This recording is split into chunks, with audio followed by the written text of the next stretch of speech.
Some of you may know, girlfriend's father's looking for a Ranger. He fancies it, so he's just texted me. We're going to go look at one tomorrow morning, hopefully 7 o'clock, and that's up in Leicester.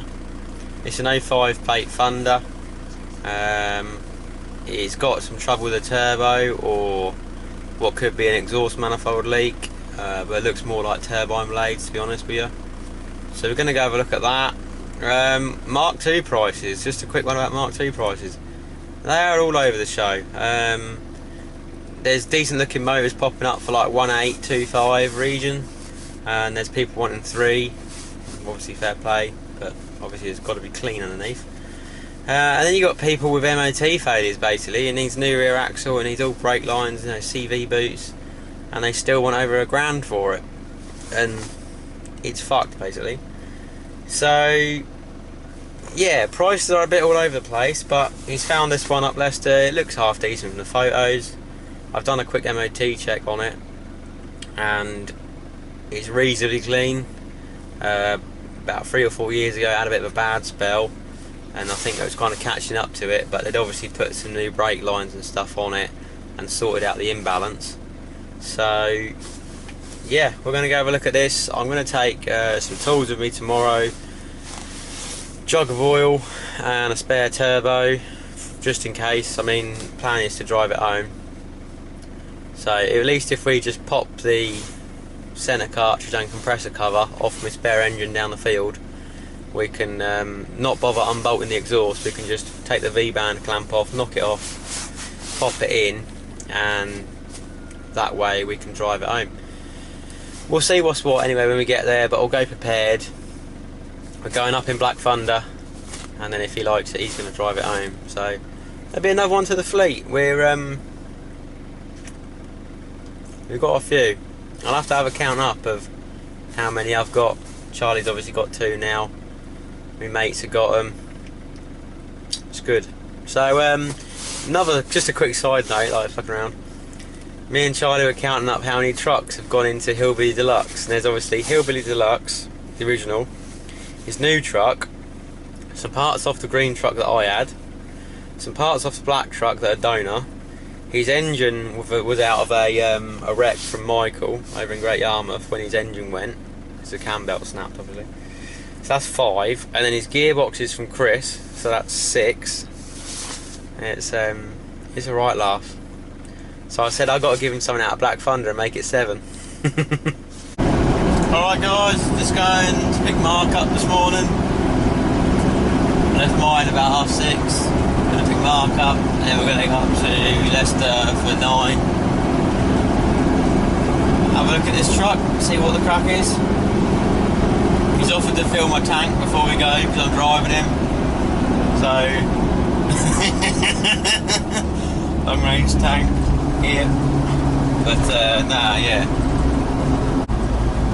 The guy says it's got a sound coming from the turbo, so I said to Mark, well, that might just be the old warped manny, and it's blowing the gasket, you know. So 17 quid for a genuine gasket.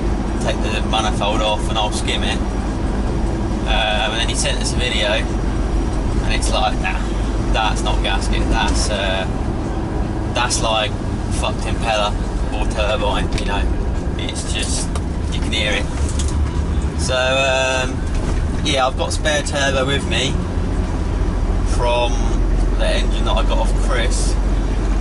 I pulled just the front half of it, so it got obviously compressor cover and cartridge and the lines.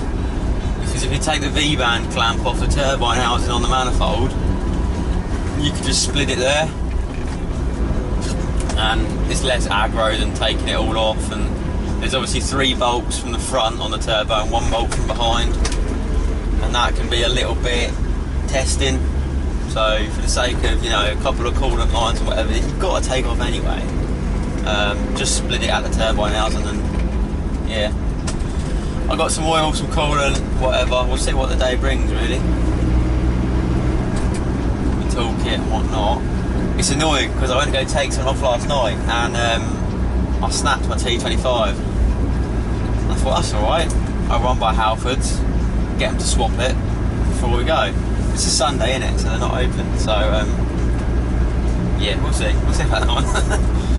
We've just been to look at a Ford Ranger and it weren't too good. It's got 108,000 miles. Fail it, don't they? Hey look, we got a T6 20 plate. Nice and clean. Probably filling up with premium diesel because it runs better. Gone in there to get another top of AdBlue. Yeah, so this Ranger was like cheap, but not cheap enough really. It needed a prop shaft joint. Looks like it done a head as well. The door cards needed doing. It was a bit crusty underneath. And it needed a turbo. You Jay, you want to do it? So, nah. Man! Bollocks. Put that away. Put that away. Don't. So, we're waiting for Halfords to open. Yeah. Mark's looking at some pickups. Has that Blake messaged you back yet? Look at the queue for McDonald's. Take a all the way to the fucking road. All the way. And the McDonald's is behind there. No, he's not even ready yet. Alright, we just stopped for some fuel. We're on the way back down now. I've got a quarter of a tank left, which as you all know in a Ranger is basically 2 gallons, it's not a lot. We didn't get the Ranger.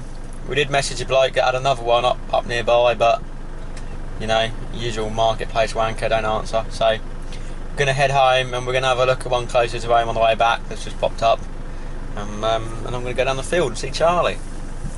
Get Hillbilly Deluxe interior out and do a little bit of spraying. A little bit of touch up. So let's fill her up. I have to put about 90 litres in I think to get it back where it was. We've fucking juiced through fuel today, I tell you. I left near Cambridge, or just east of Cambridge, with just over 3/4 and now we're on a quarter. Actually, since I filled up I put 85 litres in. I've done 320 mile on 85 litres. Well, nearly 85 litres. It's just gone 12 o'clock, we're home. Well, I'm not home yet, but I've dropped Mark off home. Yeah. At least I got a socket from Halfords. Split my socket, so whilst I was up there, we was waiting for someone to message us back. Went in Halfords and swapped it. What can I say, man? She weren't too good. I'm just talking about it with Mark's missus. You'd be in it for 600 quid, just fixing what I could see. And then obviously, there's a possibility of other stuff cropping up and whatever. But yeah, I don't think the bloke really knew that there were anything wrong with it, because he didn't seem like, you know, the mechanical type, so. Basically, yeah, pointed out to him that he's probably pressurising the coolant. Well, definitely pressurising the coolant because it's bubbling straight out the tank as soon as you start it. But yeah, like it could be a gasket, it could be heads. I told him about that. The underneath was rusty. You know, it had a bit of sheet rust on it, but the metal behind was solid. It wasn't rotten through. It wasn't paper thin, but it did want going over. The core support weren't in too bad nick. The footwells were flaky but not gone. You know, standard Mark II shit, but I got a hold of the prop and just thought I'll just check these joints, and no joke, out the rear diff. The diff were tight, the diff were lovely, but the yoke on the rear diff moved about 8mm either way. And I said to him, oh, the prop shaft's gone, you know, the UJ's gone on the prop. Oh, has it? I don't know. Fuck me, you'd feel that. You know, the minute you get over 40 mile an hour, she's going to be like, hey! So, yeah, make of that what you will. He's obviously not very mechanically minded, but fair play, not everyone is. Body-wise, she was mint.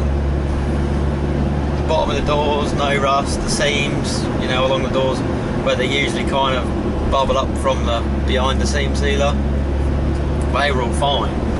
But, you know, I'd sooner have a good mechanically minded truck and rusty old bodywork than a good truck with a shit mechanic, you know. So you'd have been turbo, I've got one, but potentially, you know, if you was going to buy one, they're probably what, 150 quid off eBay? I don't know. Head, say 400. UJ for the prop, 20 quid. And then you want to stick a radiator, a water pump, a thermostat on it while you're there. you might as well just go out and buy a better example, to be honest. I'm not far from the field now, and it's just starting to rain, which ain't good. So we'll see what Charlie's got up to, because this has kind of put a bit of a balls up, this rain. It weren't meant to rain today. We was going to crack on with the last bit of spraying and sorting out all the interior and wiring. But if she's raining, that means change of plan. So obviously I said a while back that I'd do a buyer's guide video, and to be honest, I'd taken a few videos for part of that, but I hadn't finished the rest. You know, I hadn't done every point, as it were. So with Mark buying a Ranger, you know, possibly a Mark 2 or a Mark 3, this is an ideal time to do that video. So I'll be doing a little buyer's guide, basically your checkpoints, you know, and how to go through it with the cold start, you know, checking things from cold and then checking again when they're hot, basically. So we'll go through all that, things like blow by, checking for hot start issues, particularly on a Mark 3 or 4, and where to look for rust, basically, the common points for rust. I know it can start anywhere, but there's particular, you know, suspect areas like the footwells and the rear join between the bed and the inner mudguard, tub, whatever you want to call it. Yeah, and we'll just give you a run through like things to watch out for and things that go and you think, oh, that's not too bad a fix, and parts that end up being quite expensive.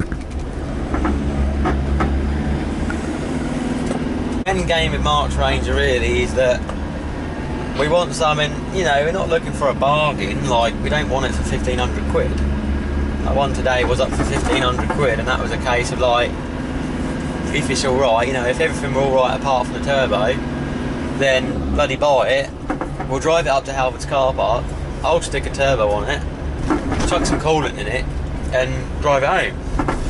But, you know, with everything else going, that didn't happen. But looking for something, you know, around 3k, and if it's not a dog, then, you know, all good. It's going to be used, so it's going to be having scout gear, tents, camping shit all in it, and a bit of green laning. So it doesn't want to be a showroom, you know, showroom model. But a lot of these trucks you go and look at, and it's like very good condition, and you get there and it's mullered. It's just rogered, you know. And I was saying to another bloke the other day, you say, oh well, it only needs this, it only needs that, and you start looking in detail and think, right, it needs a heater vent, it needs this, it needs a window, it needs this, and then you're into it 200 quid, and you think, well, okay, yeah, fair enough, that's 200 quid, you got a truck for 2.2 instead of 2, but it's really not pristine, is it? I know it's a work truck, don't get me wrong, it's a work truck, it's going to be rough. People use them, they definitely do, not like the T60s that drive around town with people wearing suits in them. But there is, you know, you don't want a fucking builder's truck, do you? You want something that's had some sort of love and attention.